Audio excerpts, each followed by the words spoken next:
وبركاته. الحمد لله الحليم التواب، أحمده سبحانه يغفر الذنب لمن تاب إليه وأناب، وأشهد أن لا إله إلا الله وحده لا شريك له، ملك الملك وملك الملائكة، وأشهد أن محمدًا عبده ورسوله، بعث ليتمم مكارم الأخلاق. أما بعد، فقد قال الله تبارك وتعالى في كلامه المجيد وفي فرقانه الحميد. أعوذ بالله من الشيطان الرجيم. بسم الله الرحمن الرحيم.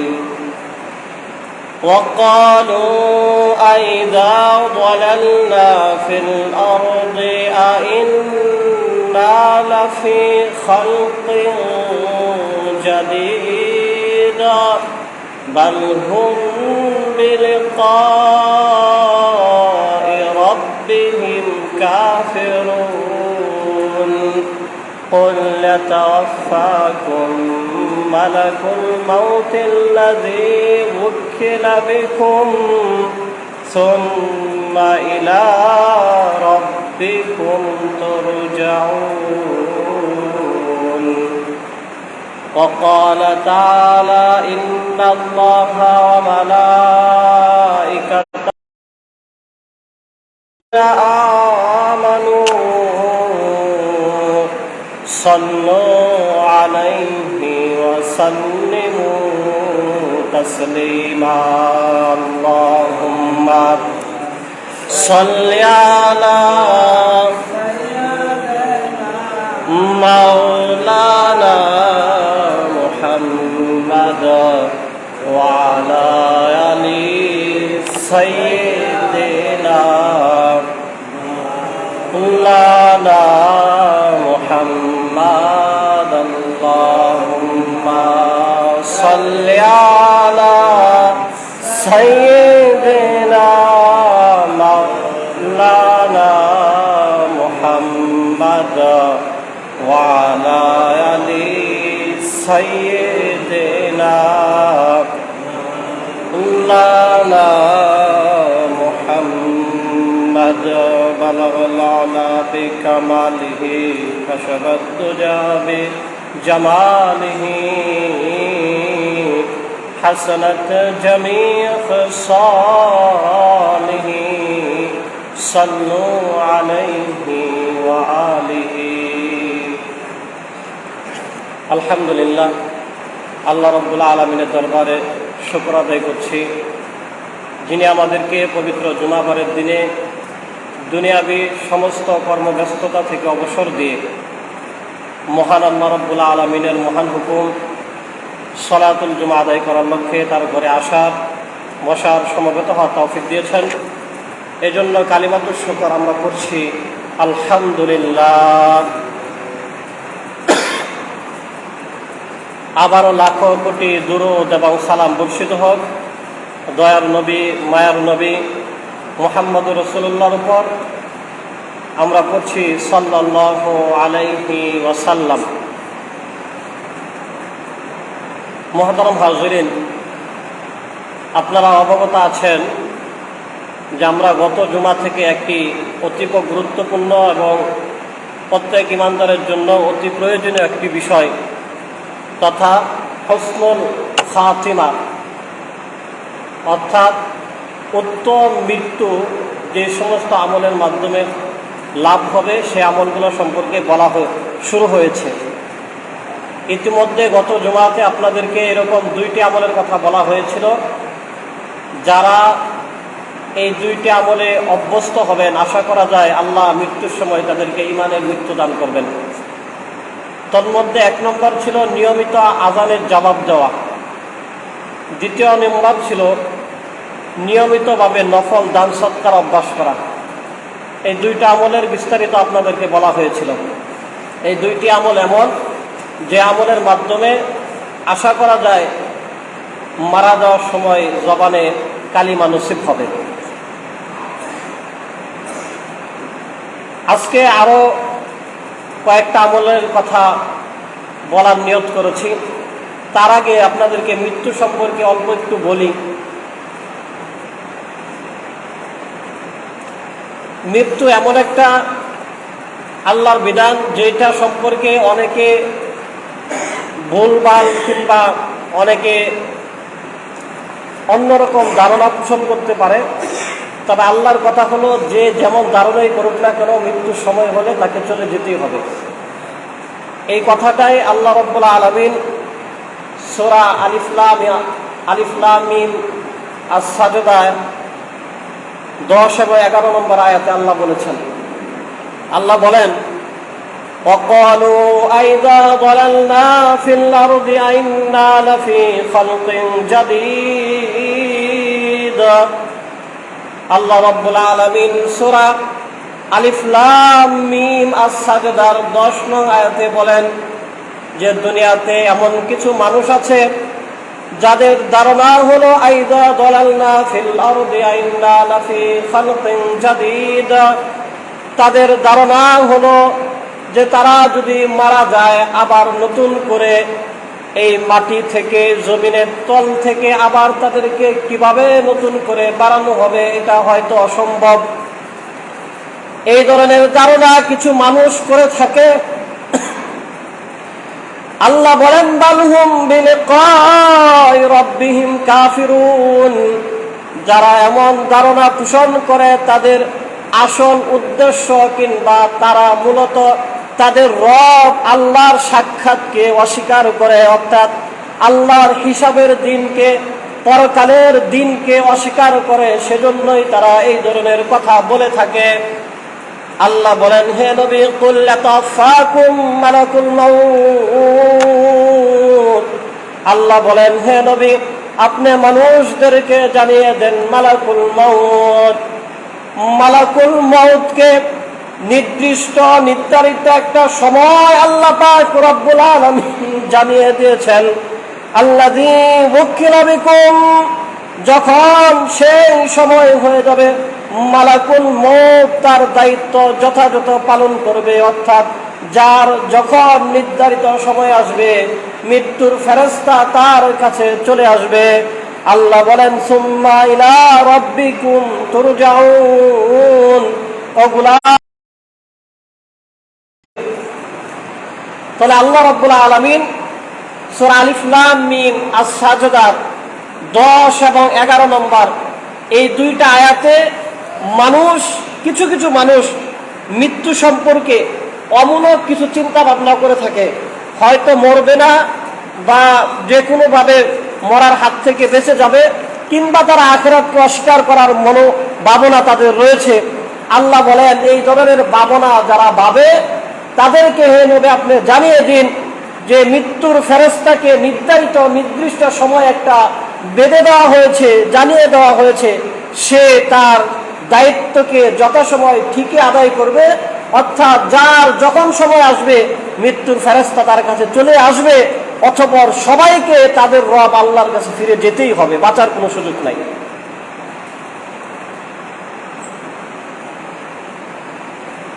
এখন কেউ যদি মৃত্যু আসবে এটা চিন্তা করে মৃত্যুর হাত থেকে বাঁচার জন্য বিভিন্ন ধরনের আশ্রয় কেন্দ্রে আশ্রয় নিয়েও থাকে, যদি কেউ কোথাও লুকিয়ে থাকতেও চায়, আল্লাহ রাব্বুল আলামিন সূরা নিসার ৭৮ নং আয়াতে বলেন, আইনামা তাকুনু ইউদরিকুমুল মাউত। আল্লাহ বলেন, বান্দা তুমি যেখানে যাবে মৃত্যু সেখানেই তোমার কাছে পৌঁছে যাবে। শুধু তাই নয়, আল্লাহ বলেন, ওয়ালাউ কুনতুম ফি বুরুজিম মুশাইয়্যিদা। আল্লাহ বলেন, কোন কঠিন প্রাচীরেও যদি মৃত্যু থেকে বাঁচার জন্য তুমি আশ্রয় নাও, বান্দা সেখানেও মৃত্যু তোমার কাছে চলে যাবে। সূরা নিসার ৭৮ নং আয়াতে আল্লাহ বলেন, মৃত্যু সেখানে চলে যাবে যেখানে তোমরা থাকবে। আর সূরা জুমার ৮ নং আয়াতে আল্লাহ বলেন, কুল ইয়াতাওয়াফাকুম মালাকুল মাউত কুল ইন্নাল মাউতাল্লাযী তাফিররুনা মিনহু ফাইন্নাহু মুলাকীকুম।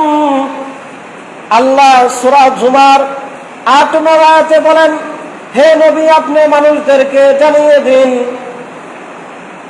ইন্নাল মাউতাল্লাযী তাফিররুনা মিনহু, তারা যদি মৃত্যু থেকে পলায়ন করতে চায়, মৃত্যু থেকে পালিয়ে যেতে চায়,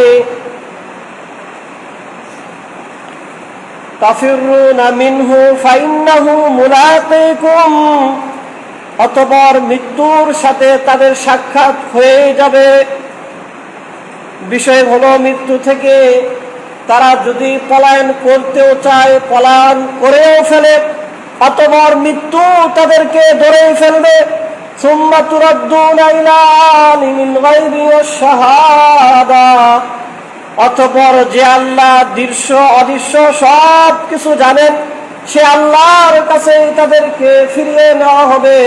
ফায়ুনাব্বিউকুম বিমা কুনতুম তা'মালুন, এবং তাদের জীবনে যেই নেক আমল কিংবা বদ আমল যাই করেছে সব কিছুর হিসাবের কাঠগড়ায় আল্লাহর সামনে আল্লাহ দাঁড় করিয়ে দিবেন। অর্থাৎ মৃত্যু থেকে পালানোর কোনো সুযোগ নাই, পালালেও মৃত্যু ধরে ফেলবে, বা যেখানে পালিয়ে আমরা আশ্রয় নেব মৃত্যু সেখানেই চলে যাবে। যখন যার মৃত্যুর সময় নির্দিষ্ট করা আছে, তখন তার কাছে মৃত্যুর ফেরেশতা চলে আসবে। মূলত এই বিষয়টাই আল্লাহ রাব্বুল আলামিন, আমি যে 3টে আয়াত বলেছি, সূরা নিসার ৭৮ নং আয়াত, সূরা আলিফ লাম মিম আস-সাজদার 10-11 নম্বর আয়াত এবং সূরা জুমার 8 নং আয়াত, এই আয়াতগুলোতে আল্লাহ এটাই বলছেন যে তোমরা মৃত্যু থেকে বাঁচতে পারবে না, যেখানেই আশ্রয় নাও মৃত্যু সেখানেই চলে যাবে, যেখানেই পালিয়ে যাও মৃত্যু সেখানেই ধরে ফেলবে। নির্দিষ্ট সময় আসলে তোমাদেরকে মরতে হবেই, তোমাদের রবের কাছে তোমাদেরকে যেতেই হবে। মুহতারাম হাজরিন, আল্লাহর কোরআনে যেহেতু আল্লাহ বিষয়গুলো বলেছেন, সুতরাং এগুলো কখনোই মিথ্যা হতে পারে না। এবং আমরা প্রত্যহ এগুলো লক্ষ্য করেছি। দুনিয়ার শুরুর ইতিহাস থেকে নিয়ে অনেক বড় বড় জালেম দুনিয়া থেকে বিদায় নিয়ে চলে গেছে, অনেক বড় বড় রাজা মহারাজা দুনিয়া থেকে বিদায় নিয়ে চলে গেছেন, অনেক বড় বড় নবী রাসূল দুনিয়া থেকে বিদায় নিয়ে চলে গেছেন, অনেক সাহাবায়ে কেরাম দুনিয়া থেকে বিদায় নিয়ে চলে গেছেন, অনেক তাবি, ইমাম, পীর, কুতুব, বুজুর্গ, পাক্কা সাচ্চা ইমানওয়ালা অনেক ভালো ভালো মানুষ দুনিয়া থেকে বিদায় নিয়ে চলে গেছেন। মোট কথা, একদিকে যেমন জালেমরাও দুনিয়াতে থাকতে পারে নাই, তারাও মারা গেছেন, অন্যদিকে অনেক বুজুর্গ ব্যক্তিরা, আমলওয়ালা মানুষরাও দুনিয়াতে থাকতে পারেন নাই। সারমর্ম দাঁড়ানো এটা, দুনিয়াতে কেউ থাকতে পারবে না, সে জালেম হোক কিংবা আলেম হোক, সে ভালো হোক কিংবা খারাপ হোক, প্রত্যেককেই মরতে হবে। যেহেতু মরতে আমাদের হবেই, মৃত্যু থেকে আমরা বাঁচতে পারবোই না, এখন আমাদেরকে ওই আমলগুলো করতে হবে যে আমলগুলো করলে মরার সময় ঈমান নিয়ে আমরা মরতে পারি। যেহেতু বাঁচতে পারবোই না, তাহলে যেভাবে মরলে ভালো মৃত্যু হয় সেটা তো অন্তত তালাশ করতে হবে। ভালো মৃত্যু লাভ করার আরেকটা অন্যতম আমল হলের সাথে 5 ওয়াক্ত নামাজ সময় মতো আদায় করা।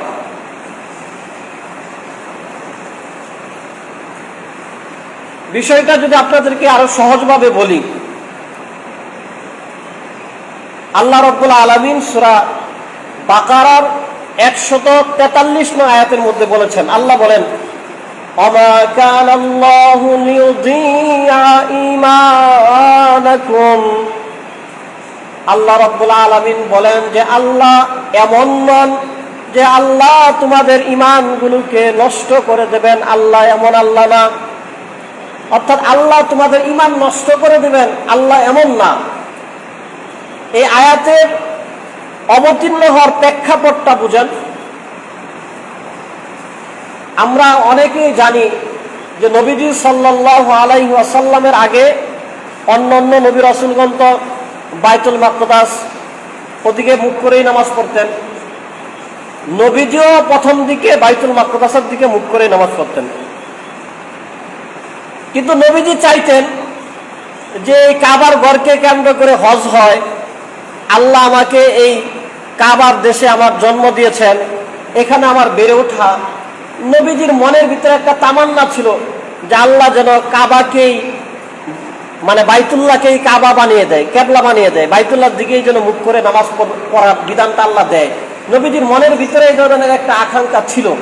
নবীজির বিভিন্ন হাদিস, নবীজির বিভিন্ন ধরনের মানে কথাবার্তা আলোচনার দ্বারা হাদিস ব্যাখ্যাগণ এটা বলেছেন যে নবীজিও চাইতেন যে বাইতুল্লাহ যেন কাবা হিসাবে আল্লাহ তাআলা ঘোষণা করে দেন।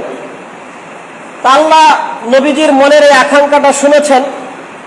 যখন আল্লাহ তাআলা বাইতুল্লাহকে কাবা হিসাবে ঘোষণা করলেন, ওই সময়ের সাহাবায়ে কেরাম এবং ওই সময়ের সমসাময়িক যারা ছিলেন, কারো কারো মনের ভিতরে এই ধরনের একটা চিন্তা যে তাহলে আমাদের পূর্বপুরুষ যারা বাইতুল মাকদাসের দিকে মুখ করে নামাজ পড়ছে, তাদের নামাজ তো তাহলে হয় নাই, তাহলে তো তারা তো জান্নাতে যেতে পারবে না। এই ধরনের একটা শঙ্কা তাদের অন্তরের মধ্যে কাজ করলো। তারা কেউ কেউ বলা বলিও করলো। তাদের এই বলা বলি যখন নবীজির কান পর্যন্ত আসলো, তখন আল্লাহ তাআলা কোরআনের সূরা বাকারার 143 নং আয়াতের এই অংশটুকু নাজিল করে দিলেন যে ওমা কানাল্লাহু লিয়ুযিআ ঈমানাকুম, যে আল্লাহ তোমাদের ঈমানগুলো নষ্ট করতে চান না, বা আল্লাহ তোমাদের ঈমান নষ্ট করবেন না, আল্লাহ এমন নন। ঈমান নষ্ট করতে চান না অর্থাৎ তোমাদের নামাজ নষ্ট হবে, সেটা আল্লাহ চান না। তাহলে এই আয়াতে আল্লাহ নামাজকে ঈমান হিসাবে উল্লেখ করেছেন। এজন্য যদি কোনো ব্যক্তি নিয়মিত গুরুত্বের সাথে নামাজ আদায় করে, তাহলে আল্লাহ যেহেতু মানুষের নামাজ ঈমান নষ্ট করতে চান না, তাহলে যেই ব্যক্তি জীবদ্দশায় ঠিক মতো নামাজ আদায় করবে, সে মৃত্যুর সময় কালিমা পড়ে মৃত্যুবরণ করতে পারে। এবং যুক্তি দিয়ে যদি আপনাদেরকে বলি, অনেক যুক্তি দেওয়া যাবে। যারা নিয়মিত নামাজ আদায় করবে, নামাজ ইসলামের অর্থাৎ আল্লাহ প্রদত্ত যত বিধান আছে, আল্লাহর কাছে আত্মসমর্পণ করার পরে আল্লাহ সর্বপ্রথম বান্দার উপর যে বিধান দান করেন সেটা নামাজের বিধান। আমি যার অধীনস্থ থাকব, তার সবচেয়ে গুরু দায়িত্ব যখন আমি জীবদ্দশায় সর্বক্ষণ আদায় করতে থাকব, তার হুকুমে যখন এক ফেরেশতা আমার জান কবজ করবে, তখন অবশ্যই তার পক্ষ থেকে আমার জন্য কিছু স্পেশাল ফ্যাসিলিটিস থাকবে, যাতে করে আমি ঈমান নিয়ে মারা যেতেই পারি। এটাই তো স্বাভাবিক। যার জন্য আমি কাজ করব, তিনি তো আমাকে কিছু ফ্যাসিলিটিস, কিছু সুযোগ সুবিধা দিবেন, এটাই তো স্বাভাবিক। এজন্য বলা হয়ে থাকে, যারা নিয়মিত গুরুত্বের সাথে নামাজ আদায় করবেন, আল্লাহ রাব্বুল আলামিন তাদেরকে ঈমানের সাথে মৃত্যুদান করবেন। এবং আমরা যদি হাদিসের বিভিন্ন হাদিসের দিকে লক্ষ্য করি, যেমন মুসলিম শরীফের এক হাদিসের মধ্যে নবীজি বলেই দিয়েছেন, ইন্না বাইনার রজুলি ওয়া বাইনাশ শিরকি ওয়াল কুফরি তারকাস সালাত, যে নিশ্চয়ই একজন ব্যক্তির ঈমান এবং কুফর এই দুইটার অন্তরায় যেই জিনিসের মাধ্যমে হয়, বা যেই জিনিস মানুষকে কুফর শিরকের সাথে মিলিয়ে দেয়, সেই জিনিস হলো নামাজ ত্যাগ করা। অর্থাৎ নামাজ ত্যাগ করা এমন যেন তার ভিতরে ঈমানই চলে গেছে। বিষয় যদি এমন হয়, তাহলে যেই ব্যক্তি ঠিকমতো নামাজ পড়লো, তার ভিতরে ঈমান আছে, তাহলে মারা যাওয়ার আগ পর্যন্ত সে সবসময় নামাজ পড়ে, আশা করা যায় সে মরার সময় ঈমানটা নিয়েই মরতে পারবে। তাহলে গুরুত্বের সাথে যদি কেউ 5 ওয়াক্ত নামাজ আদায় করে, আশা করা যায় ওই ব্যক্তি ঈমান নিয়ে মৃত্যুবরণ করতে পারবেন। আল্লাহ রাব্বুল আলামিন আমাদের সবাইকে এই আমলটা গুরুত্বের সাথে পালন করার তৌফিক দান করুন, সবাই বলে আমিন।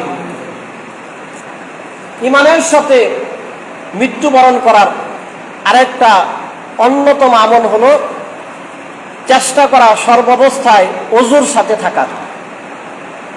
যখনই ওযু নষ্ট হয়ে যাবে, একটা হলো আমরা নামাজের জন্য ওযু করি, মসজিদে আসার জন্য ওযু করি, কোরআন তেলাওয়াত করার জন্য ওযু করি, বিভিন্ন সময় ওযু করে থাকি।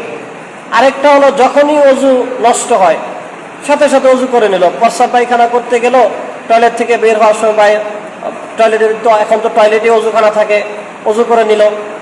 অন্য কোনো কারণে যদি ওযুটা নষ্ট হয় সাথে সাথে আবার নতুন করে ওযু করে নিল। আপনারা অনেকে এই ঘটনাও জানেন যে নবীজি মেরাজের রজনীতে জান্নাতে নবীজির আগে আগে একটা জুতার আওয়াজ শুনেছেন। আমরা যারা একসাথে চলাফেরা করি, আমরা অনেকে কারো পায়ের হাঁটার আওয়াজ শুনলে বলতে পারি যে অমুকে হাঁটা যেতেছে। নবীজি পায়ের আওয়াজ শুনে নবীজি বুঝতে পারছেন এটা আমার অন্য কোনো সাহাবী না, এটা আমার সাহাবী বেলাল রাদিয়াল্লাহু আনহু। নবীজি বেলাল রাদিয়াল্লাহু আনহুর কাছে জানতে চাইছেন, হে বেলাল, তুমি কি এমন বিশেষ আমল করো যে আমল করার কারণে আমার আগে আগে জান্নাতে তোমার পায়ের পদধ্বনি আমি শুনতে পেয়েছি? বেলাল রাদিয়াল্লাহু আনহু বলেছেন, ইয়া রাসূলুল্লাহ, ইসলাম গ্রহণ করার পরে আমি অতিরিক্ত এরকম কোনো আমল করতে পারি না।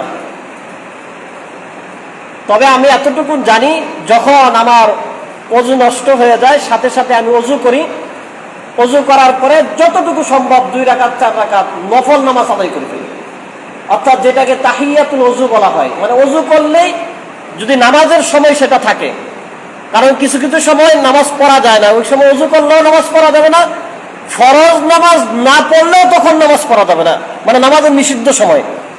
ওই সময়গুলো ছাড়া যখনই ওযু করি নামাজ পড়ার মানে নামাজ পড়াটা জায়েজ থাকে, আমি যতটুকু সম্ভব নফল নামাজ আদায় করি। নবীজি বলছেন যে এই নামাজ পড়ার কারণে আমি জান্নাতে তোমার পদধ্বনি শুনে এসেছি। এজন্য যদি কোনো ব্যক্তি তাহিয়াতুল ওযু, ওযুর সাথে সাথে যেটা নামাজ, এই নামাজ নিয়মিত আদায় করে আল্লাহ তাকে জান্নাত দান করবেন।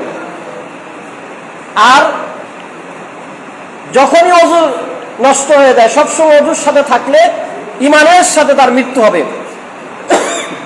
সহিহ ইবনে হিব্বান কিতাবের মধ্যে হাদিস আসছে, নবীজি খাদেম ছিলেন হযরত আনাস রাদিয়াল্লাহু আনহু। 10 থেকে 12 বছর নবীজির খেদমত করেছেন আনাস রাদিয়াল্লাহু আনহু। তিনি বলেছেন, আমার বয়স 7 থেকে 10 এরকম বয়সে আমার মা নবীজির কাছে আমাকে রেখে গেছেন যে, ইয়া রাসূলুল্লাহ, আমার সন্তানকে আপনার কাছে দিয়ে গেলাম, তাকে একটু ভালো অভ্যাস ভালো আচরণ আপনি শেখাবেন, সে আপনার কাছে থাকবে। আনাস রাদিয়াল্লাহু আনহু বলতেছেন যে একবার নবীজি সাল্লাল্লাহু আলাইহি সাল্লাম ইকাদানি, আমাকে তার কাছে বসালেন এবং তার হাত আমার মাথার উপর রাখলেন। রাখার পরে নবীজি সাল্লাল্লাহু আলাইহি সাল্লাম আমাকে বললেন যে আমি এখন যে কাজগুলোর কথা তোমাকে বলবো, তুমি যদি এটা পালন করতে পারো তাহলে তুমি পাক্কা ঈমানদার। এরপরে নবীজি বললেন, ইয়া বুনাইয়া ইন ইসতাতা'তা আন তাকুনা আবাদান আলা উযুইন ফাফআল। আমাদের বাসা বাড়িতেও যদি কখনো ছোট কোনো বয়সে কাজের পোলাপান থাকে, মাঝে মধ্যে আল্লাহ করে আমরা তাকে বাবা বলে সম্বোধন করি, রে বাবা এই কাজটা একটু করতো, আল্লাহ করে বলে থাকি। নবীজি আনাস রাদিয়াল্লাহু আনহুকে বলতেছে, হে বৎস, হে ছেলে, ইন ইসতাতা'তা আন তাকুনা আবাদান আলা উযুইন, তোমার দ্বারা যদি সম্ভব হয় তাহলে সর্বাবস্থায় তুমি ওযুর সাথে থাকবে। যদি তোমার জন্য অধিকতর কষ্ট সাধ্য না হয়, সহজসাধ্য হয়, তাহলে সব সময় ওযু অবস্থায় তুমি থাকবে। ফাইন্না মালাকাল মাউতি ইযা কবাদা রূহাল আবদি ওয়া হুয়া আলা উযুইন কাতাবা লাহু শাহাদাতান। কেননা মৃত্যুর ফেরেশতা যখন রূহকে কবজ করবে, এমত অবস্থায় যে ব্যক্তি ওযু অবস্থায় থাকে, আল্লাহ পাক রব্বুল আলামিন তাকে শাহাদাতের মৃত্যু দান করবেন। সুবহানাল্লাহ। আর বলা হয়ে থাকে, শাহাদাতের মৃত্যু যাদের নসিব হবে তাদের মৃত্যু যন্ত্রণাও হবে না, এটা একটা ঈমানি মৃত্যু নসিব হলো।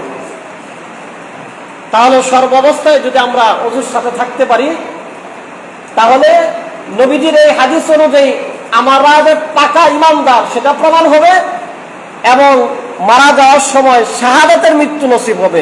শুধু ইমানের মৃত্যু না, শাহাদাতের মৃত্যু, যেটার মধ্যে ইমানের মৃত্যু আছে। একটা হলো নরমাল মৃত্যু, আরেকটা হলো কাফের মুশরিকদের মৃত্যু, আরেকটা হলো ইমানের মৃত্যু, আরেকটা হলো শাহাদাতের মৃত্যু। শাহাদাতের মৃত্যু যেটা, সেটা ইমানেরও মৃত্যু, সেটা শান্তিরও মৃত্যু, সেটা নাজাতের মৃত্যু। নবীজি বলেন ওযুর সাথে মারা গেল, সে ইমানের মৃত্যু নসিব করলো, শাহাদাতের মৃত্যু তার নসিব হয়ে গেল।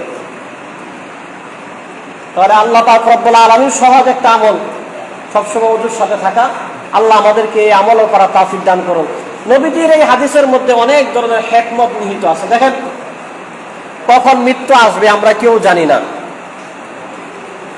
এমনও তো হতে পারে যে ওযু নাই, এমত অবস্থায় আমরা মারা গেলাম, কিংবা শরীরটা অপবিত্র অবস্থায় আমরা মারা গেলাম। কোথাও কেউ মারা গেলে তো তার বিভিন্ন ধরনের রিপোর্ট পেশ করা হয়, এবং কোনো ব্যক্তি, কোনো মানুষ মারা যাওয়ার পরে ইমানদার মুসলমান সাধারণ মানুষ যারা আছে, যারাই মারা যাবে, তারা মারা যাওয়ার পরে তাদের মৃত্যুর একটা রিপোর্ট আল্লাহর কাছে পেশ করা হয়। সে কি ইমানদার কিনা, মৃত্যুর সময় ইমান নিয়ে মারা গেছে কিনা, তার আমলের কি হাল হাকিকত, সবকিছু একটা রিপোর্ট আল্লাহর কাছে যায়। তখন যদি দেখা যায় যে মারা যাওয়ার সময় ইমান নসিব হয় নাই, মারা যাওয়ার সময় নামাজের ওয়াক্তের নামাজটা হয় নাই, মারা যাওয়ার সময় নাপাক অবস্থায় মারা গেছে, এগুলো তো একজন পাকা ইমানদার ভালো নেক আমল করে মানুষের মতো আর হলো না। তাহলে আল্লাহর কাছে তার রিপোর্টটা আর ভালো গেল না। এজন্য মৃত্যুর সময় যেহেতু নির্দিষ্ট নাই, আমরা যদি সবসময় ইমানের সাথে ওযুর সাথে থাকতে পারি, আশা করা যায় সবসময় ওযুর সাথে আসি, মৃত্যুর ফেরেশতা আসলে আমাদের মৃত্যুটা পবিত্র অবস্থায় হবে। এই ওসিলায় আল্লাহ আমাদেরকে ইমানের মৃত্যু, শাহাদাতের মৃত্যু আমাদেরকে দান করবেন। আল্লাহ যেন আমাদের সবাইকে এই সহজ আমলটা করার তৌফিক দান করে, সবাই বলে আমিন। মুহতারাম হাজিরিন, ইমান ও মৃত্যু যে সমস্ত আমলের মাধ্যমে নসিব হবে, সে আমলগুলোর আরেকটা আমল আপনাদেরকে বলছি, তা হলো চেষ্টা করা বেশি বেশি লা ইলাহা ইল্লাল্লাহ এই জিকির করা। লা ইলাহা ইল্লাল্লাহ এই জিকির বেশি বেশি করার চেষ্টা করা। যারা এই জিকির বেশি বেশি করবেন, নবীজি সাল্লাল্লাহু আলাইহি সাল্লাম বলেছেন আল্লাহ তাদেরকে ইমানের মৃত্যু দান করবেন। মানুষের স্বভাবজাত অভ্যাস হলো এটাই, মানুষ যেটা জল্পনা করে, যেটা ভাবে, ঘুমের ঘরে মানুষ সেটাই বলতে থাকে। যার জীবনে যে দৈনিক কয়েকবার, 10 বার, 20 বার, 100 বার লা ইলাহা ইল্লাল্লাহ বলে, কঠিন মুসিবত বিপদ আপদ হলে তার জবান দিয়ে লা ইলাহা ইল্লাল্লাহ বের হবে। আর যদি দৈনিক লা ইলাহা ইল্লাল্লাহ জিকির নাই, জীবনে নাই, ধারণা নাই, কল্পনায় নাই, বিপদে পড়লে লা ইলাহা ইল্লাল্লাহ জবান দিয়ে বের হবে না, এটাই স্বাভাবিক। উপরন্তু নবীজি হাদিসে একদম পরিষ্কারভাবে বলেও দিয়েছেন। নবীজি বলেন মান ক্বালা লা ইলাহা ইল্লাল্লাহ ইনদাল মাউত হাদামাত মা ক্বাবলাহা। নবীজি বলেন যে ব্যক্তি মারা যাওয়ার সময় লা ইলাহা ইল্লাল্লাহ বলল, হাদামাত মা ক্বাবলাহা, আল্লাহ তার পিছনে সব গুনাহ মাফ করে দিবেন। যার গুনাহ মাফ হয়ে যাবে, আশা করা যায় সেই ইমানের সাথেই মৃত্যুবরণ করতে পারবে। সাহাবায়ে কেরাম রাদিয়াল্লাহু আনহুম আজমাইনগণ একটা চতুরতা পরিচয় দিয়েছেন। নবীজির থেকে এই হাদিস শোনার পরে প্রশ্ন করেছেন, ক্বালু ওয়া কাইফা হিয়া ফিল হায়াতি, ইয়া রাসূলুল্লাহ, মারা যাওয়ার সময় লা ইলাহা ইল্লাল্লাহ পড়লে যদি জীবনের সব গুনাহ মাফ হয়, যদি জীবদ্দশায় লা ইলাহা ইল্লাল্লাহ পড়ে তাহলে তার কি হবে? মরে নাই, না মইরাই জীবিত অবস্থায় লা ইলাহা ইল্লাল্লাহ বেশি পড়ে, তাহলে তার জন্য কি? মারা যাওয়ার সময় বললে তো সব গুনাহ মাফ হবে, আপনি বললেন। মারা যায় নাই, জীবিতই আছে, কিন্তু সকাল সন্ধ্যায় সময়ে অসময়ে লা ইলাহা ইল্লাল্লাহ জিকির করে, তার জন্য কি হবে? নবীজি বললেন ক্বালা আহদামু আহদামু, নবীজি বললেন তাহলে অনেক বেশি গুনাহ মাফ হবে, অনেক বেশি গুনাহ মাফ হবে। নবীজি বললেন মারা যাওয়ার সময় যদি পড়ে তাহলে তো গুনাহ পিছনের গুনাহ মাফ হবেই, যদি জীবদ্দশায় পড়তে পারে তাহলে যা গুনাহ আছে সব মাফ হতেই থাকবে, হতেই থাকবে। সুবহানাল্লাহ। তাহলে অধিক হারে লা ইলাহা ইল্লাল্লাহ পড়লে একদিকে জীবনের গুনাহ যেমন মাফ হবে, অপর দিকে মারা যাওয়ার সময় ইমানের সাথে মৃত্যু নসিব হবে। একটা ঘটনা আপনাদেরকে বলি, ইবনে মাজাহ শরীফ বা আহমদ শরীফের মধ্যে আসছে। ঘটনাটা বর্ণনা করেছেন ইয়াহইয়া ইবনে তালহা। তালহা রাদিয়াল্লাহু আনহুর ছেলে ইয়াহইয়া, সে এই হাদিস তার মা থেকে শুনছেন। এই ঘটনা এবং হাদিসের বিষয়টা সে তার মা থেকে শুনছেন। তিনি বলেন আন ইয়াহইয়া ইবনে তালহাতা আন উম্মিহি সুআদাল মুরবিয়া, মুরবিয়া রাদিয়াল্লাহু আনহা তালহা রাদিয়াল্লাহু আনহুর স্ত্রী। তালহা রাদিয়াল্লাহু আনহু তিনি দুনিয়া থেকে জান্নাতের সুসংবাদ পেয়ে মৃত্যুবরণ করেছেন। ওই সাহাবী, সুবহানাল্লাহ। বিশেষভাবে 10 জন সাহাবী দুনিয়া থেকে জান্নাতের সুসংবাদ পেয়েছেন নবীজির মাধ্যমে, তার মধ্যে একজন হলো তালহা। তার স্ত্রী বলতেছেন যে ক্বালাত মাররা উমারু বিতালহাতা বা'দা ওয়াফাতির রাসূল সাল্লাল্লাহু আলাইহি ওয়াসাল্লাম। নবীজি মারা যাওয়ার পরে একদিনের ঘটনা, তালহা রাদিয়াল্লাহু আনহু, ওই মহিলা বলতেছে আমার স্বামী তালহা রাদিয়াল্লাহু আনহুর সাথে উমর রাদিয়াল্লাহু আনহুর দেখা হয়েছে। ঘটনাটা নবীজি মারা যাওয়ার পরে। ফাকালা মা লাকা মুকতাইবান আসা আতকা ইমরাতু ইবনি আম্মাক। উমর রাদিয়াল্লাহু আনহু তালহা রাদিয়াল্লাহু আনহুকে বলতেছেন যে তালহা, তোমার মনটা খারাপ কেন? তোমাকে একটু বিষণ্ণ চিন্তিত মনে হচ্ছে। তোমার চাচাতো ভাই আবু বকরকে খলিফা বানানো হয়েছে, সেই জন্য কি তুমি চিন্তিত নাকি? তোমার চিন্তার কারণ কি? মন খারাপের কারণটা কি? তখন তালহা রাদিয়াল্লাহু আনহু ফাকালা লা ওয়ালাকিন সামিআতু রাসূলুল্লাহ সাল্লাল্লাহু আলাইহি সাল্লাম। তালহা রাদিয়াল্লাহু আনহু বলেন আবু বকর রাদিয়াল্লাহু আনহু খলিফা হয়েছে সেজন্য আমার মন খারাপ না, আমার মন খারাপ এজন্য যে আমি নবীজি সাল্লাল্লাহু আলাইহি সাল্লামকে বলতে শুনেছি ইন্নী লিআলামু কালিমাতান ইয়াকুলুহা আহাদুন ইনদা মাউতিহি ইল্লা কানাত নূরান লিসাহিফাতিহি। আমি নবীজিকে বলতে শুনিয়েছি, নবীজি বলেছেন যে আমি এমন একটা কালিমা জানি, যদি কোনো ব্যক্তি এই কালিমাটা মৃত্যুর সময় নসিব হয় তাহলে তার আমলনামাটার মধ্যে আল্লাহ পাক রব্বুল আলামিন নূর লিখে ভরে দিবেন। তার আমলনামার মধ্যে শুধু নূর থাকবে, নূর থাকবে। এইরকম একটা কালিমা আমি জানি। নবীজি তালহা রাদিয়াল্লাহু আনহুকে এই কথা বলেছেন এবং নবীজি বলেছেন ওয়া ইন্না জাসাদাহু ওয়া রূহাহু লা ইয়াজিদানে লাহা রূহান ইনদাল মাউত। এবং তার দেহ এবং অন্তর এই দুইটাই মারা যাওয়ার সময় প্রশান্ত থাকবে, দুশ্চিন্তা মুক্ত থাকবে। শারীরিক মানসিক কোনো ধরনের কষ্ট, কোনো ধরনের অস্বস্তিতে ওই ব্যক্তি পড়বে না। কোন ব্যক্তি? যেই ব্যক্তি ওই কালিমাটা পড়বে, নবীজি বলেন ওই কালিমাটা আমি জানি। তালহা রাদিয়াল্লাহু আনহু বলেন ফালাম আসআলাহু হাত্তা তুওয়াফিয়া। কিন্তু আফসোস হলো নবীজিকে ওই কথা জিজ্ঞেস করার আগেই নবীজি মৃত্যুবরণ করেছেন।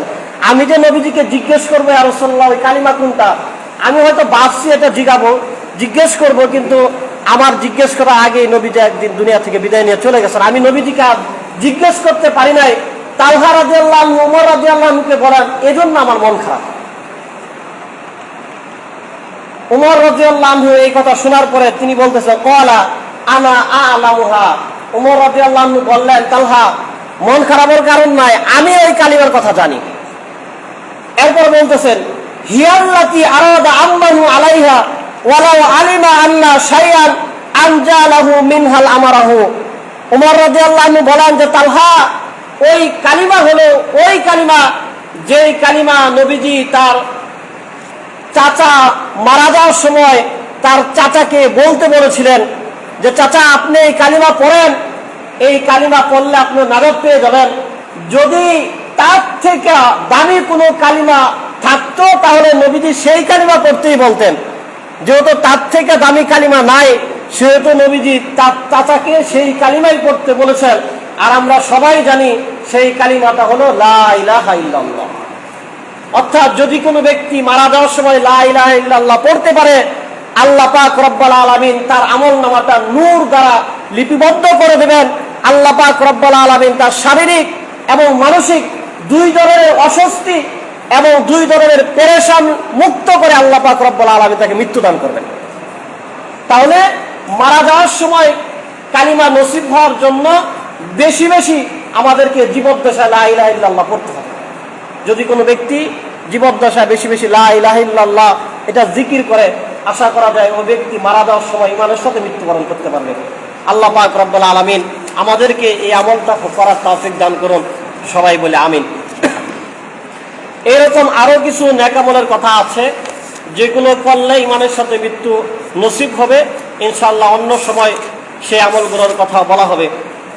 আপনারা জানেন যে গত জুমায় আমাদের একটা সূরার আলোচনা শেষ হয়েছে, সূরা কিয়ামার আলোচনা শেষ হয়েছে। আজকে আরেকটি নতুন সূরার আলোচনা আপনাদের জন্য শুরু করছি।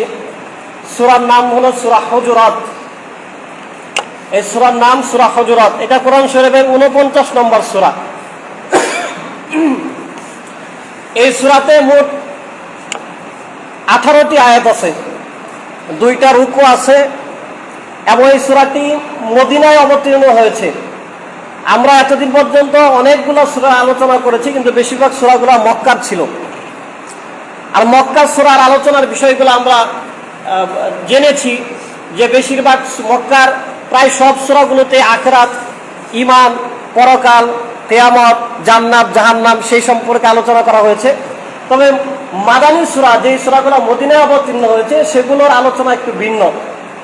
মাদানী সূরাগুলোতে প্রায় সব সূরাগুলোতে বিশেষভাবে আল্লাহর বিধিবিধান, আহকাম সংক্রান্ত বিষয়াদি বলা হয়েছে এবং যুদ্ধ বিগ্রহ, আল্লাহর মানে সরাসরি হুকুমগুলো সম্পর্কে বলা হয়েছে। সেই হিসাবে সূরা হুজুরাত যেহেতু মাদানী সূরা, বোঝাই যায় এই সূরার মধ্যে আল্লাহ তাআলা আমাদের জন্য কিছু হুকুম, কিছু বিধিবিধানের আলোচনা করেছেন। এই সূরা সম্পর্কে বলা হয়ে থাকে সূরাতুল হুজুরাত সূরাতুন মাশহুরাতুন মিনাল কুরআনিল কারীম। এটা কোরআন শরীফের একটি প্রসিদ্ধ সূরা। ফিহা ইরশাদাতুন মুতাআল্লিকাতুন বিহায়াতিনা ইয়াউমিয়া। বলা হয়ে থাকে সূরা হুজুরাত এমন সূরা যে সূরার মধ্যে আমাদের দৈনন্দিন জীবন ঘনিষ্ঠ বিষয়াদি সম্পর্কে অনেক বিধিবিধান বর্ণিত হয়েছে। সূরা হুজুরাত কেমন সূরা? যে সূরার মধ্যে আমাদের দৈনন্দিন জীবন সংক্রান্ত অনেক বিষয়াদি বর্ণিত হয়েছে, সেই সূরা হলো সূরা হুজুরাত।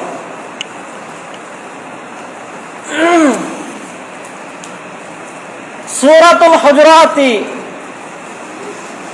সাম্মা সূরাতুল আখলাক ওয়াল আদাব। কেউ কেউ বলেছেন সূরা হুজুরাতের নাম হলো চরিত্রের সূরা, শিষ্টাচারের সূরা। অর্থাৎ এই সূরার মধ্যে মানুষের চারিত্রিক বিষয়াদি সম্পর্কে বলা হয়েছে, মানুষকে কিছু শিষ্টাচার, কিছু ম্যানার, কিছু অভ্যাসের শিখানোর কথা বলা হয়েছে। সেজন্য এই সূরাকে সূরাতুল আখলাক, সূরাতুল আদাব নামকরণও করা হয়ে থাকে। এই সূরার প্রথম 5টি আয়াত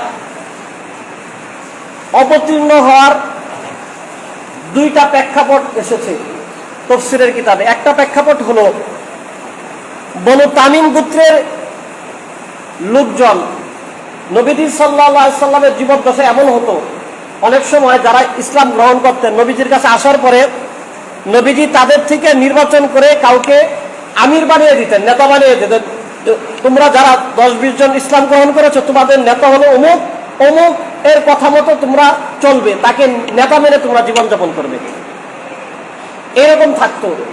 এই প্রেক্ষাপটে বনি তামিম গোত্র যখন ইসলাম গ্রহণ করলো, তারা ইসলাম গ্রহণ করার পরে আবু বকর রাদিয়াল্লাহু আনহু কাকা ইবনে আবাদ তাকে নেতা বানাতে চাইলেন। উমর রাদিয়াল্লাহু আনহু আকরা ইবনে হাবিস তাকে নেতা বানাতে চাইলেন। নবীজির সিদ্ধান্ত জানানোর আগেই তারা দুইজন সিদ্ধান্ত নিলেন যে বনু তামিম গোত্র যেহেতু ইসলাম গ্রহণ করেছে, আবু বকর রাদিয়াল্লাহু আনহু বললেন যে কাকা ইবনে আবেদ তাকে নেতা বানিয়ে দেওয়া হবে। উমর রাদিয়াল্লাহু আনহু বললেন আকরা ইবনে হাবিস তাকে নেতা বানিয়ে দেওয়া হবে। এক পর্যায়ে দুইজনের মধ্যে একটু তর্ক বিতর্ক হয়ে গেল, নেতা কাকে বানানো হবে। তারা মোটামুটি সিদ্ধান্ত নিয়ে ফেলছেন, নবীজি এখনো সিদ্ধান্ত দেন নাই। এর প্রেক্ষিতে আল্লাহ পাক রব্বুল আলামিন সূরা হুজুরাতের প্রথম আয়াতগুলো অবতীর্ণ করেছেন। আরেকটা ঘটনা তাফসীর ইবনে কাসির আসছে, আমরা জানি নবীজি সাল্লাল্লাহু আলাইহি সাল্লাম রমজানের আগের মাস শাবান মাসে অনেক বেশি রোজা রাখতেন, কিন্তু নবীজি শাবানের 29 তারিখে রোজা রাখতেন না এবং রাখতে নিষেধ করেছেন, যাতে করে 2 মাসের রোজা একসাথে মিলে না যায়, মানুষ যাতে বিভ্রান্ত না হয় এটা রমজানের রোজা না শাবানের রোজা, এই জন্য নবীজি রাখতেন না। কিন্তু সাহাবাদের কেউ কেউ মনে করতেন যে রমজান যা আসতেছে ধারাবাহিকভাবে রেখেই ফেলি, রমজান হলে রমজানের হবে, না হলে শাবানের হয়ে যাবে, এই ধরনের চিন্তা ছিল তাদের। নবীজির সিদ্ধান্ত ছিল যে না, যেটা রমজান সেটা রমজানই থাকবে, যেটা শাবান সেটা শাবানই থাকবে, একসাথে মিলানোর দরকার নেই। সাহাবায়ে কেরাম যেহেতু সেটা চাইতেন, নবীজি ভিন্নটা চাইতেন, নবীজির বিষয়টা প্রাধান্য দিতে যে আল্লাহ পাক রব্বুল আলামিন সূরা হুজুরাতের প্রথম 5টা আয়াত অবতীর্ণ করেছেন। এই দুইটা ঘটনা পাওয়া যায় সূরা হুজুরাতের প্রথম 5 আয়াত অবতীর্ণ হওয়ার বিষয়ে। এখন আপনাদেরকে বলি যে সূরা হুজুরাতের প্রথম 5 আয়াতে আল্লাহ কি বলেছেন। বিসমিল্লাহির রহমানির রহিম। ইয়া আইয়ুহাল্লাযীনা আমানু লা তুকদ্দিমু বাইনা ইয়াদাইল্লাহি ওয়া রাসূলিহি ওয়াত্তাকুল্লাহ ইন্নাল্লাহা সামিউন আলীম। সূরা হুজুরাতের প্রথম আয়াতে আল্লাহ বলেন, হে ঈমানদারগণ, লা তুকদ্দিমু বাইনা ইয়াদাইল্লাহি ওয়া রাসূলিহি, তোমরা আল্লাহ এবং আল্লাহর রাসূলের আগে বেরে কোনো কিছু করবে না, কোনো সিদ্ধান্ত উপনীত হবে না। ওয়াত্তাকুল্লাহ, আল্লাহকে ভয় করো। ইন্নাল্লাহা সামিউন আলীম, নিশ্চয় আল্লাহ সবকিছু শুনেন এবং সব বিষয় আল্লাহ জানেন। এই আয়াত এর অর্থ দেখে আমরা আগের ঘটনা বুঝতে পারলাম যে আল্লাহ রসুল সিদ্ধান্ত দেন না এখনো কাকে নেতা বানাবেন, সুতরাং আল্লাহ রসুলের আগেই কাউকে নেতা বানানো যাবে না। এই আয়াতকে সামনে রেখে সমস্ত মুফাসসিরিনে কেরাম একমত এবং ব্যাখ্যা করেছেন এমন যে যদিও আল্লাহ রসুল এখন নাই, কিন্তু বয়সে যারা বড়, পরিচিতিতে যারা বড়, সম্বন্ধে যারা বড়, কখনো কোনো সিদ্ধান্ত নেওয়ার সময় তাদের ওভারটেক করে, তাদেরকে তুচ্ছ জ্ঞান করে এমন কোনো সিদ্ধান্ত যেন কেউ না নেয়। এটা কিয়ামত পর্যন্ত সমস্ত উম্মতি মুহাম্মদের জন্য আল্লাহর পক্ষ থেকে একটা শিষ্টাচার, আল্লাহর পক্ষ থেকে একটা আদব শিক্ষা দেওয়া হয়েছে। অর্থাৎ কখনো কোথাও বসা হয়েছে কোনো একটা বিষয়কে সিদ্ধান্ত নেওয়ার জন্য, একজনের বয়স 20 বছর, এই মজলিসে 50-60 বছর বয়সের মুরব্বীরা আছে, এখন 20 বছর 25 বছরের বয়সের ব্যক্তিরা যেন ওই 50-60 বছরের মুরব্বীদেরকে রেখে এমন কোনো সিদ্ধান্ত তাদেরকে ওভারটেক করে তারা না নিয়ে নেয়।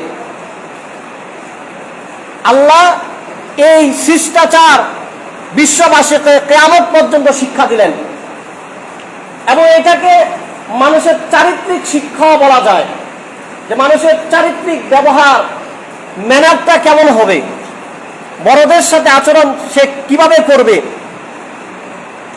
এখানে আপনাদেরকে আরেকটা জিনিস বলি, সেটা হলো আমরা সবাই জানি যে আমরা মারা যাওয়ার পরে আমাদের আমলগুলোকে গণনা করে আল্লাহ সাহাব দিবেন না, আমাদের আমলগুলোকে ওজন করে সাহাব দিবেন, মাপা হবে আমাদের আমল, নামাজ রোজা যত ইবাদত বন্দেগী সবগুলা মাপা হবে, গণনা করা হবে না যে তার 1 কোটি নামাজ আছে, 500,000 সদকা আছে, এগুলো দেখা হবে না, ওজন করা হবে সব আমলকে।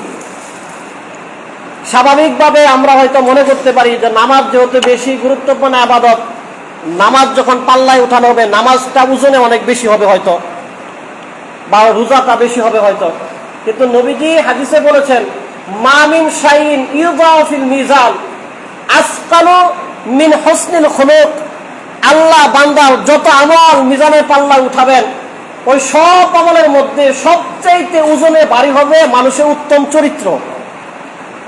যার চরিত্র যত ভালো তার আমলনামা যখন ওজন দেওয়া হবে ওইটাও সবচেয়ে বেশি ওজন হবে। কারণ আমরা নিজেরাও অনেক সময় বলে থাকি যে নামাজ পড়ে ঠিকই, তাসবিহ আছে ঠিকই, কিন্তু ওই টেবিলের নিচ দিয়া ঘুষের লেনদেনটা বন্ধ করে না। তার মানে কি? আমল হয়েছে কিন্তু তার চরিত্রটা এখনো ঠিক হয় নাই। কিন্তু নবীজি বলেন চরিত্রটা আগে ঠিক করা উচিত। কারণ বলা হয়ে থাকে এই চরিত্রের ছোটখাটো ত্রুটি বিচ্যুতির কারণে অনেক বড় বড় নেক আমল ছুটে যাবে। নবীজি এক হাদিসের মধ্যে সাহাবায়ে কেরাম রাদিয়াল্লাহু আনহুকে লক্ষ্য করে বলেছে, হে আমার সাহাবারা, তোমরা জানো সবচেয়ে হতভাগা কে, অভাবী কে? সাহাবায়ে কেরাম বলছেন যে সেই ব্যক্তি তো হবে যে ব্যক্তির টাকা পয়সা কম, এটাই তো স্বাভাবিক, যার টাকা পয়সা কম, সচ্ছলতা কম, ধন সম্পদ কম, সেই তো অভাবী। নবীজি সাল্লাল্লাহু আলাইহি সাল্লাম বলছেন না, সবচেয়ে বড় অভাবী সে না, বড় অভাবী তো হলো সেই ব্যক্তি যেই ব্যক্তি কিয়ামতের দিন অনেক বেশি নেক আমল নিয়ে উঠবে, কিন্তু তার চারিত্রিক কিছু সমস্যা থাকার কারণে, মানুষের সাথে আচরণগত কিছু সমস্যা থাকার কারণে তার অনেক পাহাড় পরিমাণ নেক আমল নিয়ে উঠবে, কিন্তু কিয়ামতের দিন জরিমানা স্বরূপ টাকা পয়সা দেওয়ার কোনো বিধান না থাকার কারণে জরিমানা দেওয়ার জন্য তার পাহাড় সম নেক আমল থেকে নেক আমল দিতে হবে। দিতে দিতে পরিস্থিতি এমন অবস্থায় এসে দাঁড়াবে যে তার পাহাড় সম পরিমাণ নেক আমল গুলো দেওয়া শেষ, এখনো তার এমন দাবিদার রয়েছে যাদেরকে দুনিয়াতে সে একটা কটু কথা বলেছিল কিংবা অহেতুক একটা চটথাপ্পড় দিয়ে ফেলেছিল দুনিয়াতে। তখন কি করা হবে? তার সব নেক আমল শেষ। এখন ওই যে নেক যাকে জুলুম করেছিল তার গুনাহগুলো তার আমলনামায় চাপিয়ে দেওয়া হবে, তাকে জাহান্নামে দেওয়া হবে। নবীজি বলেন ওই ব্যক্তি হলো সবচেয়ে বেশি অভাবী, ওই ব্যক্তি হলো সবচেয়ে গরীব, যে অনেক নেক আমল নিয়ে যাওয়ার পরেও চারিত্রিক কিছু ত্রুটি বিচ্যুতির কারণে হাসরের ময়দানে সে জাহান্নামে যেতে হবে। আল্লাহ পাক রব্বুল আলামিন সূরা হুজুরাতের প্রথম আয়াতে মানুষকে এই চারিত্রিক গুণটাই শিক্ষা দিলেন যে আল্লাহ এবং আল্লাহ রসুলের আগ বাড়িয়ে তো কোনো সিদ্ধান্ত নেওয়া যাবেই না। তাদের উপস্থিতিতে তারা যেটা জানাবেন সেটাই তো শিরোধার্য। তারা যখন না থাকবেন, আল্লাহ রসুল যখন নাই, তখন যারা মুরব্বীরা, যারা সম্বন্ধে বড়, যারা বয়সে বড়, কোনো সময় কোনো পরিস্থিতিতে যারা জ্ঞান বুদ্ধিতে বড়, তাদেরকে অগ্রগণ্য মজলিসের ভিত্তিতে করা হতে পারে। অনেক সময় দেখা যায় যে একটা কমিটির সভাপতি তিনি বয়সে কম, কিন্তু সবাই সিদ্ধান্ত নিয়ে বলা হলো সভাপতি সাহেব আপনি একটা সিদ্ধান্ত জানিয়ে দেন, সেটা ভিন্ন। কিন্তু কখনো বয়সে বড়, সম্বন্ধে বড়, তাদেরকে অবজ্ঞা করে, হেনস্থা করে কোনো ধরনের ছোটরা কোনো ধরনের সিদ্ধান্ত নেবে না। এটা কোরআনের শিষ্টাচারের বিপরীত। এবং আমরা প্রসিদ্ধ হাদিস অনেকেই জানি, তিরমিজি শরীফে বর্ণিত হয়েছে, নবীজি বলেছেন মান লাম ইয়ারহাম সাগীরানা ওয়া লাম ইয়াগফির কাবীরানা ফালাইসা মিন্না, কামা ক্বালা নবী সাল্লাল্লাহু আলাইহি ওয়াসাল্লাম। নবীজি বলেছেন যারা ছোটদের স্নেহ করে না, বড়দের যথাযথ সম্মান করে না, নবীজি বলেন তারা আমার উম্মত না। আল্লাহ পাক রব্বুল আলামিন সূরা হুজুরাতের প্রথম আয়াত থেকে বড়দেরকে সম্মান করা, বড়দের সিদ্ধান্তকে মেনে নেওয়া এবং সিদ্ধান্তর বিষয়ে বড়দেরকে অগ্রাধিকার দেওয়া, এই শিক্ষা সূরা হুজুরাতের প্রথম আয়াত থেকে আমাদের জীবনে, সমাজে, পরিবারে বাস্তবায়ন করা তৌফিক আল্লাহ পাক রব্বুল আলামিন দান করুন। যারা পরে আসি ইনশাআল্লাহ 4 রাকাত কবলান জুমা করেন।